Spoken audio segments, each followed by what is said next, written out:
very tactical individual plays, so before I give anything else away, let's dive into our number 5 spot with DJ XP on Morgana. We start this play looking at what remains after a counter gank from the enemy Nautilus in the bot lane. The friendly Jinx is the only survivor, and as she hides away under the safety of the tower, Morgana moves quickly through the river. She preemptively black shields into a flash ult on all three, and now watch carefully as she W's Nautilus for the kill. At a glance, I think most people in this situation would choose to keep Lucian chained to guarantee the kill because he's more valuable as the AD carry. But she realizes that Tormented Soil is still down, which effectively means that if Lucian wants to escape the shackles and stay away from Jinx, he has to take his chances and hug the wall to escape. With this in mind, she follows Annie and then turns around and fires a quick binding, which hits him directly as she finishes Annie at the same time for the triple.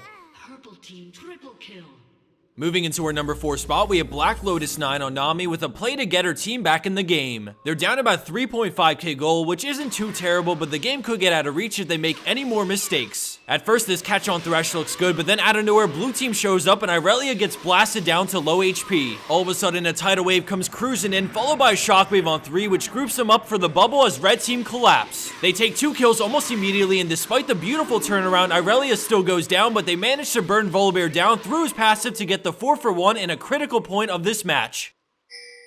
Our number 3 spot features a type of play we don't usually show, but the ramifications of what Irelia does is massive, and to those who are newer to the game, this is the type of pressure you can bring to the table with your presence alone as a tank who is also a threat to carries. We see Raffle Fails on Irelia has opted to flank around the back as they push to win the game. Since the friendly Corki is down, they're forced to hold them off in a 4v5, and at this point, things look really grim. Irelia uses her stun and Sheen procs to chunk Zed quite a bit, which draws pressure and forces the tanks to peel back, exposing the enemy Rise and Twitch. We can see that because the enemy front line fell back and thought their teammates would as well, it created this situation where they split up for just a moment, and that's all it takes for Leona to get in. The rack gets blown up instantly, and we see the enemy tanks rush over to Rise, and this opens up Zed again to more punishment from Irelia. Of course, this makes the Hook brothers react, and they essentially both waste their Qs, and with Rise so low, red team start to fall back. Irelia knows that if they want to keep fighting her, then backup will eventually come, so she stays within her limits. While all of that was happening, blue team had super creeps going in the bot lane. Realizing this, Irelia decides to teleport to the creep wave as the rest of her team deny ports as she finishes the game. If there's one thing to take away from this play, it's that sometimes a little presence can go a long way, and you don't always have to go in to make a big impact.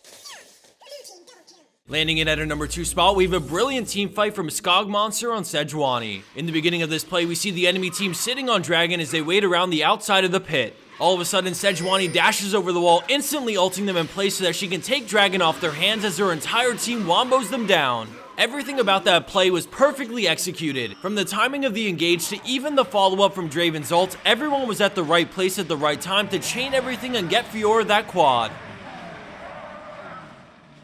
And for our number 1 pro play for this week, we have No Life G Sky on Tristana playing in a Diamond Elo Rank 5's game. Right off the bat, we see Janna collapse on Nautilus, allowing Triss to get the red buffed auto attacks going. Despite not having full vision of the area, Tristana jumps in alongside Zac, but Zillion's ult goes off and now Triss is in trouble. The Nautilus ult follows her after flashing, and then it revives into his hook, but a great Crucible ends the CC early as Lulu teleports in and ults as they start layering on the shields. She kites while DPSing Shyvana as the red buff finishes off Kassadin, and with the reset in hand, she jumps over the wall and gets on Zillion for the triple, granting yet another reset, which gets her back in range to start getting that red buff on Nautilus again. Although he gets quite a bit of distance away, it's nothing Zac can't close the gap on, and Triss scoops up the quad. With a super creep wave already pushing with them, they look to end the game, but not after a little teamwork to get the penta. You can't hide Vayne, you just can't.